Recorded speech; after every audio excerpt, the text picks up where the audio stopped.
लग्नानंतर होईलच प्रेम मालिकेच्या आजच्या धमाकेदार भागामध्ये प्रेक्षकांनो खरंच खूप नुसार राडा झालाय बरं का. आर्याने ना इथे खूप माती खाल्ली आणि त्यामुळे ना नंदिनीने तिचं थोबाड फोडले. एकदा नाही तर दोनदा फोडले आणि ही माजुरडी आर्या ना उलट नंदिनीलाच बरंच काहीतरी सुनावते. आणि त्यानंतर ना इकडे काव्याच्या हुशारीमुळे ना पार्थने जीवाचा पाठलाग करून त्याला रंगेहात पकडले. एवढा धमाकेदार झालाय ना भाग, नुसता एन्जॉय करणार आहात तुम्ही. चला मग सुरुवात करूयात. मानिनी किचनमध्ये असते आणि म्हणत असते, हा जीवाना खरंच नुसता पसारा करून ठेवतो, याचं काय चाललेलं असतं ना काही कळत नाही, असं म्हणून बडबड करत असते. आणि त्यानंतर किचन आवरायला घेते. आता किचन आवरायला घेत असताना ना तिचं तिच्या रोजच्या वापरातल्या असलेल्या तुपाच्या भरणीकडे लक्ष जातं. तेव्हा म्हणत असते, हे काय, ही तुपाची भरणी अशी अर्धी कशी काय झाली? मी फक्त याच्यामध्ये 2-4 वेळाच वापरलं असेल. दोनदा वरण बनवलं आणि त्याच्यानंतर आणखी एकदा काय केलं. काव्य आणि नंदिनी तर किचनमध्ये येतच नाही. तर मग नेमकं तूप एवढं संपलं कसं? मटार पण संपलाय, मटार तर गायबच झालाय आणि तूप पण संपले. तेवढ्यात काव्य येते आणि काव्य म्हणत असते, काय करताय? मानिनी तिला म्हणत असते, नाही गं काही नाही. काय झालं? तुला काही हवंय का? बनवून देऊ का? नाही आई, मला काहीही नकोय, तुम्ही किचनमध्ये होता ना यावेळेला म्हणून म्हटलं. अगं बघ ना काव्या, तुपाची जी भरणी आहे ना ती अचानकच अशी अर्धी झालेली आहे. म्हणजे मला कळतच नाहीये नेमकी तूप गेलं कुठे. आता मी 2 वेळा वरणाला वापरलं आणि 2 वेळा वरणाला वापरल्यानंतर मला आत्तासुद्धा समजत नाही की इथे हे तूप नेमकं संपलं कसं. तेव्हा काव्या म्हणत असते, आई असं काय करताय? किती बारीक लक्ष असतं ना तुमचं. त्यावर मानिनी म्हणत असते, बारीक लक्ष असं नाही गं बाळा, पण छोट्या मोठ्या गोष्टींचं लक्ष आणि हिशोब ठेवला पाहिजे. म्हणजे कसं आहे ना, मला पहिल्यापासूनच ना संसार हा बारकाईनं करायची सवय आहे आणि त्यामुळे कदाचित अशा गोष्टी होत असतील. बघ ना, आता मटार पण संपलं. म्हणजे किचनमधल्या अशा गोष्टी जर गायब व्हायला लागल्या तर कळत नाही. म्हणजे तू आणि नंदिनीसुद्धा किचनमध्ये येत नाहीत. इथे रम्या आणि वसुताईसुद्धा किचनमध्ये येण्याचा काहीच प्रश्न नाही आहे. मग त्यामुळेच थोडासा ना डाऊट येतोय, बस एवढंच ग, याच्या पलीकडे काही नाही. काव्या म्हणत असते, आई नका काळजी करू, होईल सगळं काही व्यवस्थित आणि असेल इथेच कुठेतरी किंवा खाल्लं असेल कोणीतरी, असं काव्या म्हणते. आणि त्यानंतर मानिनीला ती समजावून सांगण्याचा प्रयत्न करत असते. आता एवढा सगळा काही राडारपाटा होतो की काव्याला सुद्धा थोडासा संशय यायला सुरुवात होत असते बरं का. दुसरीकडे नंदिनी आज ना आर्यासाठी टिफिन घेऊन गेलेली असते. आता ही खरंच बेकार आर्या, काय नाव द्यावं ना प्रेक्षकांना कळतच नाही. मला तर असं वाटते तुम्हीच एखादं नाव सुचवा, याला आपण देऊयात. इथे आर्या ना मोबाईल घेते आणि नंदिनीने वाढलेल्या ताटाचा फोटोशूट करत असते आणि त्यानंतर तिच्या स्टोरीला अपलोड करते. आता नंदिनी तिला म्हणते, आर्या काय करतेस तू? हे घे बरं, पटकन खाऊन घे. पण आज ना तिने शिरासुद्धा बनवून आणलेला असतो बरं का. मग आता सुरुवातीला ती शिरा खाते. तेव्हा नंदिनी म्हणत असते, खरं तर साजूक तुपातला शिरा बनवून आणला आहे, मस्त मटर आहे आणि तुला आवडतं ना, अगदी तसं जेवण बनवलं आहे. खरंच सांगू का, आज वरण कसं वाटलं तुला? खरंच खूप छान आहे. जीवा ना खूप छान जेवण बनवतो, असं तिचं म्हणणं असतं. नंदिनी म्हणत असते, हे चुकीचं आहे बरं का आर्या. आर्या म्हणत असते, म्हणजे आर्या, हे आज वरण फोडणीचं जे आहे ना ते मी बनवले. मान्य मला जीवा छान बनवतात, पण आजचे हे जे वरण आहे ना ते मी बनवले, असं ती बोलू लागते. मग आता इकडे जीवाचे हात इकडे घेतेस आणि त्यावर किस करतेस. मग तुला माझे हात हातात घेऊन किस करावं असं नाही का वाटत? तेव्हा आता इकडे ती लगेचच तिच्या हातावर किस करत असते. इकडे दुसऱ्या बाजूला काव्या जी आहे ना ती काही स्टोऱ्या बघत असते, काही स्टेटस बघत असते आणि त्यानंतर स्वतःच्या मनाशीच बडबड करत असते. आता हे सगळं काही बघत असताना ना ती जाऊन पोहोचते आर्याच्या स्टोरीपर्यंत. आता जस्ट काही मिनिटापूर्वीच आर्याने जेवणाच्या ताटाचा फोटो जो आहे आणि तो जो टिफिन आहे ना, तो टिफिन बॉक्स आज तिनं स्टोरीमध्ये ॲड केलेला असतो. तेव्हा काव्य विचार करत असते, आर्याच्या स्टोरीला जीवाचा टिफिन बॅग काय करते? आणि हे तर आमच्याच घरचं जेवण आहे. म्हणजे शिरा आहे, त्याचबरोबर मटर आहे आणि जीवाचा डब्बा आहे.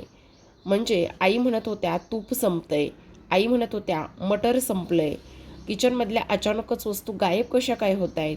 ह्या सगळ्या गोष्टींचा ना इथे काव्य अर्थ लावू लागलेली असते. आणि त्यानंतर म्हणत असते, म्हणजे जीवा हा आर्यासाठी टिफिन घेऊन जातोय. ज्या आर्याच्या स्टोरीला जीवाचा डब्बा आहे, त्याचबरोबर आमच्या घरातले जे काही पदार्थ आहेत ते सगळं आर्याच्या स्टोरीला आहे, तर मग ह्या सगळ्या गोष्टी काय आहेत? असा सुद्धा इकडे काव्य आता पुन्हा विचार करू लागलेले असते. आणि त्यानंतर मात्र सगळीकडे शोधाशोध सुरू असते काव्याची. कारण डस्टबिनमध्ये पाहते तर डस्टबिनमध्ये मटारची साल तिला दिसतात आणि त्यानंतर ती आता पार्थला कॉल करणार असते. दुसरीकडे आपण पाहतो आता इकडे ती म्हणत असते, हो हो चालेल ना, मला काहीही हरकत नाही. खरं सांगू का नंदिनी, मला तर जेवण फार आवडतं, पण जन्मेजयनी बनवलेलं प्रचंड आवडतं. म्हणजे त्याच्या हाताला ना एक वेगळीच चव आहे. आज तू बनवलंयस ठीक आहे, आज मी तुझे हात चुमते असं म्हणून तिचा हात हातात घेते. आता मात्र इकडे नंदिनी म्हणत असते, आर्या हे बघ, असं म्हणतात की जेवणानंतर गोड खावं, पण तू जेवणा अगोदरच गोड खाल्लंस असू दे. तेव्हा आर्या म्हणत असते, आता मला आवडतं त्याच्यात काय एवढं, आणि मी काय करणार आहे. पण मला एक गोष्ट सांग, टिफिन बॅग छान आहे गं. नंदिनी म्हणत असते, हो जीवांची आहे. काय? आणि मग जीवाची टिफिन बॅग तू इकडे आणलास, टिफिन इकडे आणलास, तर जीवाला काय दिलंस? त्याला टिफिन दिला नाहीस? त्यावर नंदिनी म्हणत असते, अगं नाही दिला. अगं वेडी आहेस का? तो एवढा जिमला जातो, एवढा तो बॉडी बिल्डर आहे, आणि त्याच्यासाठी जेवण ह्या सगळ्या गोष्टी वेळच्या वेळी लागणार असतात की नाही. मग तू त्याला तसंच विदाऊट जेवणाचं पाठवलंस. अगं आर्या, किती जीवाची काळजी करणार आहेस? मी त्यांची बायको आहे. त्यांना काय हवं काय नको ह्या सगळ्या गोष्टी मला व्यवस्थित कळतात बघ. तू काळजी करू नको. त्यांनी सकाळी पोटभर असा नाश्ता केलेला आहे, आणि पोटभर नाश्ता करून सुद्धा तुला एक गोष्ट सांगू का, जीवा आणि मी आज दुपारी ना लंचसाठी बाहेर जाणार आहोत. आर्या म्हणत असते, काय गं, त्या दिवशी तर जीवा सांगत होता की तू बाहेरचं खाणं सोडलंस म्हणे मी डिलेवरी होईपर्यंत, मग तरीसुद्धा तू लंचला जाणार आहेस. तेव्हा नंदिनी म्हणत असते, अगं असं नाही, मी बाहेर जाऊन काही खाणारच नाही आहे, मी फक्त सूप घेणार आहे, पण जीवाचं मन कसं मोडायचं ना, म्हणून मला जावं लागते. तेवढ्यातच आर्याला फोन आलेला असतो हॉस्पिटलमधून, कारण तिच्याकडे एक फाईल असते आणि त्या फाईलचे फोटो ताबडतोब पाहिजे असतात. आर्या जेवता जेवता उठणार तोच नंदिनी म्हणत असते, अगं काय करतेस? जेवणाच्या ताटावरून असं कोण उठतं? काय हवं आहे मला सांग, मी घेऊन येते. नाही नाही काही नाही, अगं मला ना ती फाईल हवी आहे, ती फाईल मला आणायची आहे. तेवढ्यातच आता ती म्हणत असते, एक काम कर, फाईल कुठे आहे ना ती गोष्ट मला सांग, मी ताबडतोब जाते आणि ती फाईल घेऊन येते. तेवढ्यातच आता ती म्हणत असते, माझ्या कपाटामध्ये आहे लेफ्ट साईडला, घेऊन येशील ना मग. तेव्हा नंदिनी म्हणत असते, हो हो तू आरामात जेव, मी फाईल घेऊन येते. असं म्हणून नंदिनी आता आर्याच्या बेडरूमकडे निघालेले असते, तिला ती फाईल शोधायची आहे म्हणून. आता नंदिनी आर्याचं कपाट शोधायला सुरुवात करत असते. ती एका कप्प्यात शोधते पण तिथे काही सापडत नाही. त्यानंतर दुसऱ्या कप्प्यामध्ये ती शोधायला लागते, पण तेवढ्यातच काय होतं, त्या ज्या काही फाईल्स आहेत ना त्या खाली पडतात, आणि फाईल्स खाली पडल्यानंतर तिथेच बाजूला ना तिला त्या एक्झिट्स पीसची जी काही डब्बी आहे ना ती डब्बी सापडते. आता ती डब्बी हिला नंदिनीच्या हाती लागल्याबरोबर नंदिनी पाहते, तर तेव्हा तिला धक्काच बसतो. त्यानंतर जे काही सरोगेट मदरची केलेली प्रोसेस, इथे आर्याला मानलेलं देव, त्यानंतर तिच्या पाया पडलेली जीवानेच नाही तर तिनेसुद्धा ह्या गोष्टीबद्दल तिला जाबसुद्धा विचारला होता, पण त्यावेळेस तिने असं सांगितलं होतं की ह्या ज्या काही पिल्स आहेत त्या मी घेत नाही, तर त्या एक प्रिया नावाची पेशंट आहे, ती हे सगळं काही घेते. ह्या सगळ्या गोष्टी सांगण्यात आलेल्या होत्या, आणि आज मात्र हे सगळं काही सांगितल्यानंतर आज नंदिनीने त्या गोळ्या बघितल्यानंतर नंदिनीच्या पायाखालची जमीनच सरकते. कारण जेव्हा ती सगळी प्रोसेस करायची होती त्यावेळेलासुद्धा तिच्या कपाटामध्ये तिच्या पर्समध्ये तिला नंदिनीला हेच सगळं काही सापडलं होतं, आणि आजसुद्धा सेम त्याच पद्धतीने ह्या सगळ्या गोष्टी झाल्यात. त्यामुळे मात्र इथे आता नंदिनीच्या पायाखालची जमीनच सरकलेली असते की ही आर्या अजूनसुद्धा आपल्यासोबत खोटं बोलली आहे. हे कसं होऊ शकतं? त्यानंतर ती तिथेच असलेला कागद पाहते, आणि त्या कागदावरती आर्या सावंत असं नाव स्पष्टपणे लिहिलेलं असतं. त्यानंतर हे जे काही मेडिसिन आहे ते फक्त आणि फक्त जूनमधल्या पहिल्या आठवड्यातलंच आहे. इकडे काव्याने पार्थला फोन केलेला असतो. तेव्हा काव्या म्हणत असते, देशमुख तुम्ही कुठे आहात? तेव्हा तो म्हणत असतो, आत्ता मी ऑफिसवरून निघालो आहे. काय झालेलं आहे काव्या? त्यावर काव्या म्हणत असते, देशमुख तुम्ही म्हणताय ना ते अगदी बरोबर आहे. त्यावर पार्थ म्हणत असतो, काय म्हणतो मी आणि काय बरोबर आहे? देशमुख, मी आर्याच्या स्टोरीला जीवाचा टिफिन बघितला आहे. तुम्हाला सांगू का, जीवाला जेवण बनवता येतं. आत्ता मी किचनमध्ये गेले ना, त्यावेळेस आई म्हणत होत्या तुपाची भरणी अर्ध्याच्या खाली गेली आहे. एवढंच नाही देशमुख, तर मटारसुद्धा आपला संपला आहे. आणि त्यानंतर इथे आर्याच्या स्टोरीला सेम शिरा होता, त्याचबरोबर मटारची भाजी होती. आणि तो आर्यासोबत जात आहे आणि तिकडे तिला टिफिन नेऊन देत आहे असं काव्या पार्थला सांगत असते. त्यावर मात्र पार्थ म्हणत असतो, ह्या जीवाचं मी अजिबात खपून घेणार नाही. ह्या जीवाचं काय चाललंय ते मला समजतच नाही. तेव्हा मात्र काव्या म्हणत असते, मी सुद्धा हे अजिबात खपून घेणार नाही. जर तो माझ्या नंदिनी ताईला चीट करत असेल तर मी त्याला सोडणार नाही असं स्पष्टपणे काव्या बोलत असते. तेव्हा पार्थ म्हणत असतो, काव्या तुम्ही अजिबात काळजी करू नका.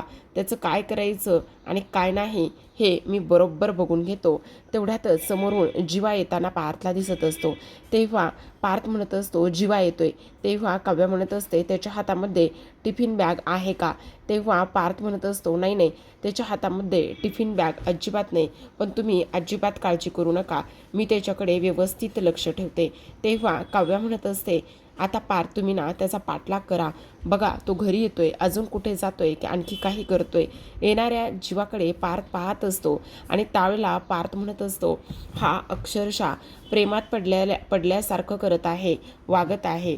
ह्याला तर मी अजिबात सोडणार नाही असं सुद्धा आता इकडे तो बोलत असतो. आणि त्यानंतर हा जर लग्नानंतर सुद्धा एखाद्या मुलीच्या प्रेमात पडत असेल आणि ते सुद्धा नंदिनीसारख्या मुलीला हा जर त्रास देत असेल तर हे मी अजिबात खपून घेणार नाही असं स्पष्टपणे आता इकडे तो बोलत असतो. दुसरीकडे मात्र इथे नंदिनी आता इथे खूप जास्त रागात असते आणि त्या गोळ्या घेऊन बाहेर आलेली असते.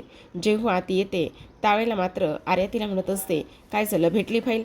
तेव्हा नंदिनी रागातच तिच्याकडे पाहत असते आणि तेव्हा ती म्हणत असते, का गं काय झालेलं आहे? तर मग आता नंदिनी तिच्यासमोर गोळ्यांची बॉटल पकडते आणि गोळ्यांची बॉटल पकडल्या इथे मात्र आर्याच्या हातामध्ये असलेला जो काही स्पून आहे तो स्पून लागलीच तिच्या हातातून खाली पडतो आणि आर्या मात्र उठून उभी राहते. तिला आता काय बोलावं काय नाही ह्या गोष्टी अजिबात समजत नसतात. तिचा थरकाप उडू लागलेला असतो. काय बोलू, कशा पद्धतीने हे सगळं काही सांगू, आता नंदिनी कोणते प्रश्न विचारेल, काय करेल हे अजिबात समजत नसतं. आर्याच्या चेहऱ्यावर स्पष्टपणे भीती, लपवणं आणि त्याचबरोबर चोरी ह्या सगळ्या गोष्टी एकंदरीत मिश्र भाव दिसून येत असतात. आता मात्र इकडे नंदिनी म्हणत असते, आता तू म्हणशील की हे तुझं नाही आहे म्हणून, पण याच्यावर प्रिया सावंत असं नाव आहे आणि तू म्हणशील की हे आत्ताचं नाही आहे म्हणून, तर यावरती जूनमधलीच तारीख आहे. बोल आर्या, हे सगळं काही काय आहे? असं म्हणून आर्या तिला क्रॉस करून पुढे जाण्याचा प्रयत्न करते, पण नंदिनी मात्र तिथेच तिला पकडते आणि त्यानंतर म्हणत असते, आर्या तू आमच्यासोबत खोटं का बोललीस? तुझी हिंमत कशी झाली खोटं बोलण्याची? तुझ्या पोटामध्ये आमचं बाळ वाढतंय आणि तू ह्या पिल्स घेतेस, हे सगळं काय आहे? बोल काय आहे? असं म्हटल्याबरोबर आता मात्र आर्या तिला म्हणत असते, बास्कर खूप बोललीस, आता एक शब्दसुद्धा बोलायचा नाही, समजलं? काय समजतेस तू स्वतःला? काय समजतेस? बाळ माझ्या पोटात आहे ना, मग ते कसं वाढवायचं, काय करायचं हा प्रश्न माझा आहे. एकदा नाही तर दोनदा मी आई होऊन गेली आहे, त्यामुळे बाळाला जन्म कसा द्यायचा, प्रेग्नेंट बाईनं काय करायचं काय नाही हे मला चांगलं माहिती. नंदिनी, हे सगळे आरोप करण्या अगोदर ना तू एकदा विचार करायला हवा होतास. मी जेव्हापासून प्रेग्नेंट राहिले तेव्हापासून एकदाही मी ती पिल्स घेतली नाही आहे. त्यावर नंदिनी म्हणत असते, अगं पण तुझ्यावर आम्ही विश्वास ठेवला, तू हे सगळं आम्हाला सांगायला होतंस ना, सांगायला हवं होतंस, का नाही सांगितलंस? तू का अशी वागलेली आहेस? बोल ना. त्यावेळेससुद्धा तू खोटं बोललीस, का खोटं बोललीस? बोल का खोटं बोललीस? त्यानंतर मात्र आर्या पुन्हा तिला क्रॉस करून थोडीशी पुढे येते आणि त्यानंतर म्हणत असते, बाद झालं नंदिनी, किती बोलणार आहेस, काय काय बोलणार आहेस? ठीक आहे, नाही सांगितलं, पण मी तेव्हापासून नाही ना घेतली एकदाही गोळी. पण मग आता नंदिनीला राग येतो. नंदिनी म्हणत असते, तुझी हिंमत कशी झाली आमच्यासोबत खोटं बोलण्याची आणि त्याचबरोबर आम्हाला फसवण्याची? मी तुला चांगलंच ओळखते, तू एक नंबरची खोटारडी आहेस, पण तरीसुद्धा आम्ही तुला एक संधी दिली, असं वाटलं की तू सुधारशील म्हणून. पण मग मात्र आता इथे आर्या म्हणत असते, एक संधी दिलीस म्हणजे? अगं उलट तुझं बाळ आमच्या पोटात आम्ही वाढवतोय असं म्हटल्याबरोबर आता नंदिनीचा तोल जातो आणि नंदिनी मात्र इथे ह्या आर्याच्या एक सनकन कानाखाली वाजवत असते. तेव्हा मात्र आर्याला अजून राग येतो. आर्या म्हणत असते, नंदिनी तू काय करतेस ते? आता तर मी तुला सोडणारच नाही, कारण तू ह्या आर्याच्या कानाखाली मारलीस. तेव्हा नंदिनी म्हणत असते, अगं मूर्ख मुली, तुला अक्कल आहे का जरा तरी? अगं ह्या गोळ्या घेतेस, त्याचबरोबर तुझ्या ह्या घड्याळामध्ये अलाराम वाजला की तू गोळी घेतेस. आम्हाला काय माहिती तू ड्रग्ससुद्धा घेत असेल म्हणून. तेव्हा मात्र आर्या म्हणत असते, नंदिनी वाटेल ते बोलू नको, समजलं का? तेव्हा नंदिनी म्हणत असते, काय वाटेल ते बोलू नको? अगदीच बरोबर बोलते. एवढी मोठी गोष्ट तू आमच्यापासून लपवून ठेवलीस, हे तू आम्हाला का आणि का नाही सांगितलं, बोल ना. तेव्हा मात्र आर्या आता चिडते आणि म्हणत असते, बाद झालं हा नंदिनी, बोललीस ते खूप झालं. ऐकून घेते म्हणून काहीही बोलशील आणि मी ते ऐकून घेईल असं अजिबातच होणार नाही, समजलं तुला? अगं खरं सांगू का, तुला ना एकदम घाणेरडीशी सवय लागली. खरं तर आज तू माझ्यावर हात उचलून खूप मोठी चूक केलीस. मला असं नेहमी वाटायचं की तू खूप वेगळी आहेस, तू खूप डिफरंट आहेस, पण आज अजिबात तसं केलेलं नाही आहेस तू. तुला ना सवयच लागली एखाद्याच्या स्पेसमध्ये घुसण्याची, त्याचबरोबर एखाद्याला नाही त्या सूचना द्यायची. तुला सांगू का, तो जीवाना जन्मेजयना तुला कसा सहन करत असेल ना, तेच मला काही केल्यास समजत नाही. तेव्हा मात्र नंदिनी आता रागातच तिच्याकडे धावत येते आणि म्हणत असते, बाद झालं आर्या, तू आमच्या नात्याबद्दल अजिबातच बोलू नको, समजलं? तुला ते बोलण्याचा अजिबात अधिकार नाही आहे. तेव्हा मात्र आर्या म्हणत असते, का बोलू नको सांग ना? अगं तो जीवा किती बिचारा समजूतदार आहे, कळलं? आणि तू सतत चिडते, सतत तू संशय घेते आणि ह्या अशा गोष्टीमुळे ना तो मुलगा तुला किती सहन करतोय. आणि त्याचबरोबर त्याला तर तुझ्याबरोबर राहायचं सुद्धा नसेल, पण तुझ्यासारख्या मुलीला तो सहन करतोय, हे मात्र फार जास्त चुकीचं आहे. आता मात्र इकडे नंदिनी चिडते आणि म्हणत असते, बाद झालं आर्या, आता खूप बोलायला लागलीस, असं म्हणून पुन्हा नंदिनी तिच्या एक कानाखाली मारत असते. आता मात्र आर्या म्हणत असते, आता लिमिट क्रॉस करतेस हा नंदिनी तू, आता खूप जास्त झालं. हे बघ, तो जीवा परवडला, कारण त्या जीवासोबत ना मी कितीतरी वेळा कॅन्डल लाईट डिनर केला आहे. तेव्हा नंदिनी म्हणत असते, काय संबंध आहे जीवासोबत कॅन्डल लाईट डिनर करण्याचा? डोक्यावर पडली आहेस का तू? अशा पद्धतीने कशी काय वागू शकतेस तू? तुझं काय चाललेलं आहे आणि काय संबंध आहे? तेव्हा आर्या धावतच जाते आणि मोबाईल घेऊन त्या मोबाईलमध्ये त्या दिवशी कॅन्डल लाईट डिनरचा जो काही फोटो सेल्फी काढला होता तो ती नंदिनीला दाखवते. आणि नंदिनीला तो फोटो दाखवल्याबरोबर आता मात्र नंदिनीला धक्काच बसतो. तेव्हा ती म्हणत असते, बघितलंस मी खोटं का आणि कशामुळे बोलेल? काय संबंध आहे माझा खोटं बोलण्याचा? मी खोटं मुळीच बोलत नाही, पुरावा आहे. आणि आत्ताच्या आत्ता माझ्या घरातून चालती हो, पुन्हा माझ्या आयुष्यामध्ये इथे ढवळाढवळ करू नको, समजलं?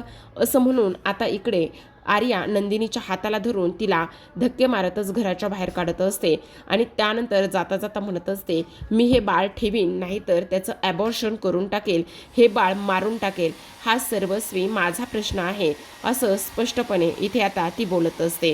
आणि त्यानंतर नंदिनीला तिने घरातून बाहेर काढून दिलेलं असतं. हे सगळं काही खूप जास्त इथे नंदिनीसाठी दुःखाचं असतं. आणि हे सगळं काही झाल्यानंतर आता मात्र नंदिनी तिथून बाहेर पडलेली असते, तर आर्या अजूनही रागात आणि चिडचिडच करत असते. आता नंदिनी मात्र रस्त्याने चालत असताना इकडे तिच्या मनामध्ये एक नाही तर अनेक प्रश्नांची सुरुवात झालेली असते. आता नंदिनीला इथे शारदाचं बोलणं आठवू लागलेलं असतं. नंदिनी, तू चुकीचा विचार करतेस बाळा. अगं सरोगेट मदर जर बघितलीस तर खूप मोठा प्रॉब्लेम होऊ शकतो. ही गोष्ट तुझ्या लक्षात येते का? म्हणजे मला सांग, जर सरोगेट मदर तू बघितलीस आणि त्यानंतर जर इथे तिने बाळ देण्यासाठी नकार दिला तर मग काय करायचं? ह्या गोष्टी तुझ्या लक्षात येत आहेत का? जीवाला सुद्धा तिची काळजी वाटू लागेल आणि जीवाला जर तिची काळजी वाटू लागली तर मग खूप मोठा प्रॉब्लेम इथे होऊ शकतो, हे सुद्धा तू कायम लक्षात ठेव, असं सुद्धा आता इकडे ती बोलत असते. आता हे सगळं काही बोलल्यानंतर आपण पाहतो इकडे दुसऱ्या बाजूला जीवाने फोन केलेला असतो. जेव्हा जीवा नंदिनीला फोन करतो त्यावेळेला नंदिनी म्हणत असते, हा जीवा बोला, काय झालेला आहे? त्यावेळेला मात्र इथे आता तो म्हणत असतो, अगं नंदिनी कुठंपर्यंत आली आहेस? हे बघ, आपल्याला लवकर जायचं आहे ना, माझं सगळं काही आवरून झालेलं आहे आणि तुला कुठे पिक करू, काय करू ते सांग, का तू डायरेक्टच येतेस? त्यावेळेला नंदिनी म्हणत असते, जीवा प्लीज ऐका ना, आत्ता ना मी एका खूप महत्त्वाच्या आणि इम्पॉर्टंट मीटिंगमध्ये आहे, त्यामुळे ना मला अजिबातच तिकडे येता येणार नाही, प्लीज. तेव्हा जीवा म्हणत असतो, काय झालं नंदिनी, सगळं काही ठीक आहे ना, का नाही येता येणार तुला? तेव्हा नंदिनी म्हणत असते, जीवा प्लीज, आत्ता मी बोलण्याच्या मनस्थितीमध्ये नाही आहे. तू येणार नसलीस तर मी त्या आर्याला घेऊन जाऊ का? असं म्हणून नंदिनी रागातच म्हणत असते, ठेवू का फोन? असं म्हटल्याबरोबर आता मात्र इकडे लगेचच जीवा म्हणत असतो, रागवलीस का नंदिनी? पण नंदिनी मात्र आता फोन सरळ सरळ कट करत असते आणि तेव्हा जीवाला समजत नाही. तर आता प्रेक्षकांनो, आजच्या भागामध्ये एवढंच. उद्याचा भाग पाहायचा असेल तर नक्की चॅनलला सबस्क्राईब करा. उद्याच्या भागामध्ये आपल्याला असं पाहायला मिळणार आहे प्रेक्षकांनो, की इथे मात्र ही जी काही आर्या आहे ना, त्या आर्याने जीवाला खूप उशिरा फोन करून बोलावून घेतलेलं असतं आणि खूप उशिरा फोन करून बोलावून घेतल्यानंतर आता मात्र इकडे तो जेव्हा तिथे येतो तेव्हा मात्र ही आर्या धावतच जाते आणि धावतच जाऊन आता इकडे ती त्याला घट्ट मिठी मारत असते. आता घट्ट मिठी मारल्याबरोबर आपण पाहतो इकडे तेव्हा पार्थ आलेला असतो. पार्थ, आर्या आणि ह्या जीवा ह्या दोघांना सुद्धा तो एकत्र पाहतो आणि एकत्र पाहिल्यानंतर त्याला मात्र खूपच मोठा धक्का इथे बसतो की हे नेमकं काय सुरू आहे आणि त्याचबरोबर हा जीवा आणि आर्या एवढ्या उशिरा इथे काय करत आहेत, ह्या सगळ्या गोष्टी मात्र त्याच्यासाठी खूपच जास्त धक्कादायक झालेले असतात. तर आता प्रेक्षकांनो, इथे दुसऱ्या बाजूला जेव्हा पार्थ हा घरी येतो, पार्थ घरी आल्याबरोबर इकडे नंदिनी त्याला ओरडून आवाज चढून बोलत असते आणि म्हणत असते, हे सगळं काही करण्याची हिंमत झाली तरी कशी? आणि त्यावेळेला मात्र तुम्ही मला फसवताय. जर त्या आर्याला मिठीच मारायची होती तर तिने मला मिठी मारायची, तिने तुम्हाला मिठी का मारली आहे? असं सुद्धा आता इकडे ते बोलत असतात. त्यानंतर मात्र प्रेक्षकांनो, जीवा आता नंदिनीच्या ह्या सगळ्या प्रश्नांचे काय उत्तरं देईल आणि काय करेल हे पाहणं तेवढंच इंटरेस्टिंग आहे. तर प्रेक्षकांनो, पाहत रहा लग्नानंतर होईलच प्रेम.